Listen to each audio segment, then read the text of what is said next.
Nia Purpose. And here with us, as always, the founder of this Pan-African cultural holiday, professor and chair of the Department of Africana Studies at California State University in Long Beach, chair of the organization US and the National Association of Kawaida Organizations, executive director of the African American Cultural Center and the Kawaida Institute of Pan-African Studies, co-chair of the Black Community Clergy and Labor Alliance, author of numerous scholarly articles and books, including Kawaida and Questions of Life and Struggle, Ma'at, the Moral Ideal in Ancient Egypt, a study in classical African ethics, selections from the Husia, Sacred Wisdom of Ancient Egypt, Introduction to Black Studies, now in its 4th edition, and Oduifa, the Ethical Teachings. And he's the creator, and which is why he's here this week. He's the creator of this holiday we've been celebrating all week right here with him, Kwanzaa, and then Nguzo Saba, the 7 Principles, and also the author of the authoritative text entitled Kwanzaa, a celebration of family, community, and culture. He's also the subject of the book by Dr. Malefi Asante, God bless him as well, entitled Maulana Karenga, an Intellectual Portrait. And finally, we are anxiously awaiting the forthcoming major work he's working on, entitled The Liberation Ethics of Haji Malcolm X, Consciousness, Moral Grounding, and Transformative Struggle. Here on this 5th day of Kwanzaa, we say once again, what's the news? It is Nia. And as always, remind you the candle now, we're going to light the green candle, the second one on the right from the middle, from Umoja in the black, 2 candles. 1, 2. The second one is Nia for today purpose. Dr. Karenga, habari gani? Nia, habari gani? It's good to be back again. Thank you so much for the invitation and opportunity to celebrate this beautiful Pan-African holiday that embraces the whole African community. It is celebrated, as you know, on every continent in the world. Throughout the world, African community, people celebrate Kwanzaa and practice the Nguzo Saba. The 5th principle is Nia, purpose. And the text tells us that this principle calls on us to make our collective vocation the building and development of our community in order to restore our people to their traditional greatness. So there's a lot in that, right? That is, first, the collective vocation. Second, restoring our people to their traditional greatness. What is this collective vocation? What do we do to build? And what is this idea of restoring people to our people to their traditional greatness? So this principle calls us together in a lifetime project. That's what a collective vocation is. We can't do it. It's like I told people when I'm stepping away from the university at the end of the year. I'm saying to them, look, I'm not I'm not retiring because I'm not retiring. I don't have a career. I have a life vocation. And so what I'm doing is not retiring as a life vocation. I can't step away from my life vocation. So I'm not retiring. What I'm doing is stepping into another special space to continue my intellectual and practical work I've been doing even before I came to the university, which is teaching, right? Organizing, writing, lecturing nationally and internationally, doing as best I can good in the world. For here is the purpose of life, to do good in the world, right? And so I want us to see that the principle calls us together in a lifetime project, a collective vocation, and the practice of building and developing ourselves and our communities, in a word, our people, and to do it in our own interest, as well as in the shared interest of others in the world. And we must see greatness in the good we do. Now, this understanding is really expressed in the ancient African ethical imperative found in the Odu Ifa that says, let's do things with joy, for surely humans have been divinely chosen to bring good into the world.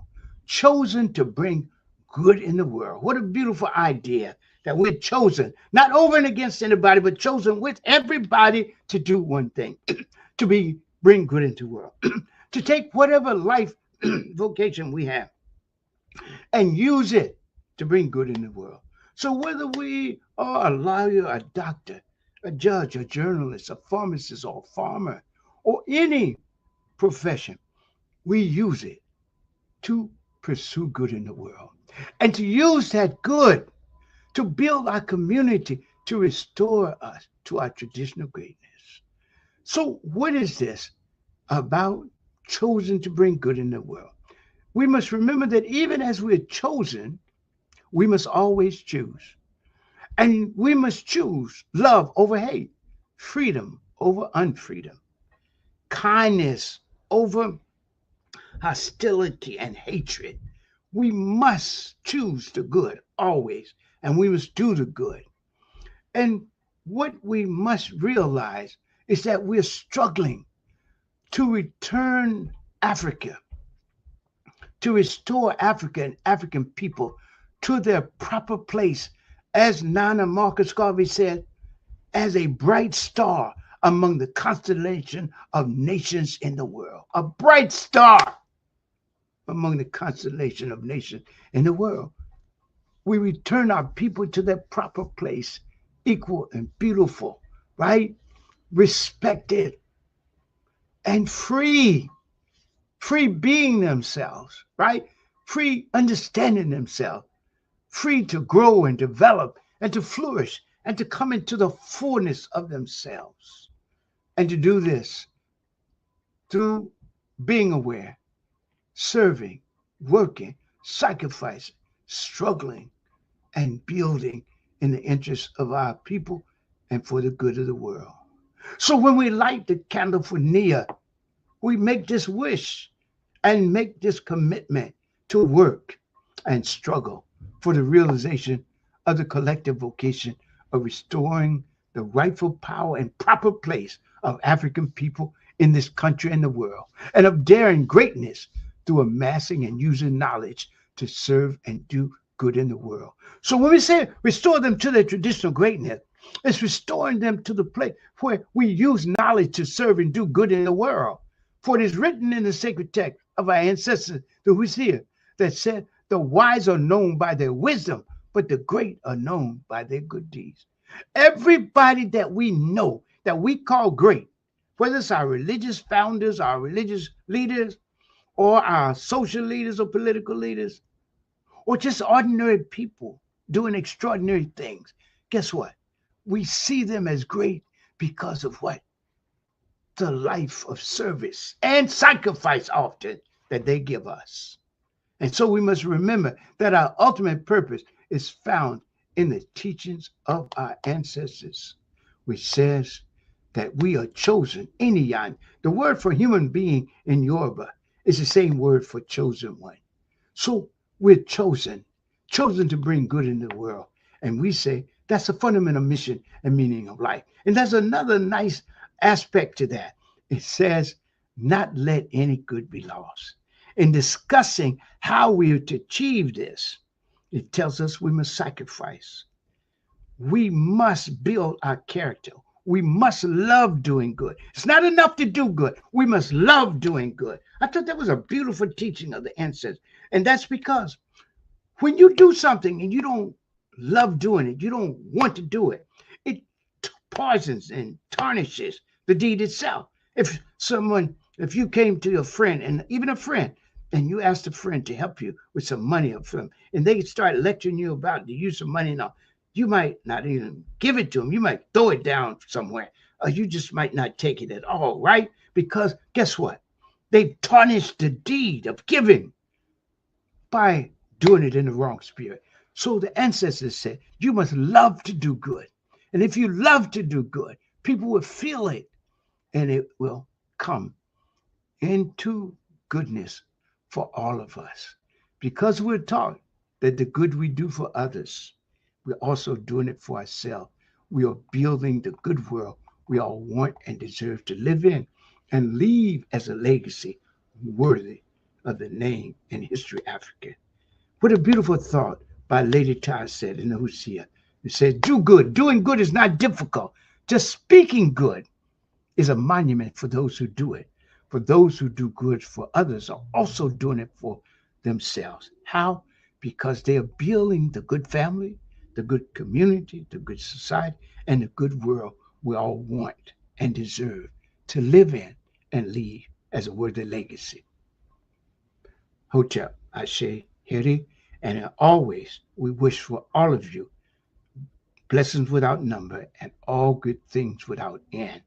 And in the tradition of the harvest celebration, we wish you for you all the good that heaven grants, the earth produces, and the waters bring forth from their depths. Habari Gani is the greeting for today. When we greet one another, we say, "What's the news, Habari Gani?" and reply with the principle of today, Nia, purpose to make our collective vocation the building and developing of our own community in order to restore our people to traditional, traditional, traditional greatness. Some folks talk about making America great again. We must also remember our greatness, That's right. the African people. If any greatness has been torn asunder and must be restored, it is ours, and it's up to us to do that. That is our purpose. Dr. Maulana Karenga, the founder of Kwanzaa. Also, as always, we invite you to visit official Kwanzaa website.org to find out more about the principles, the ritual, and everything involved in Kwanzaa. We invite you to do so, please, ma'am. Please, sir, all of the symbols in Kwanzaa, what we do for the children as well. All of that is available for you at official Kwanzaa website.org. Happy Kwanzaa, everyone. Tomorrow is Kuumba. Join us again with Dr. Karenga. It has been made plain.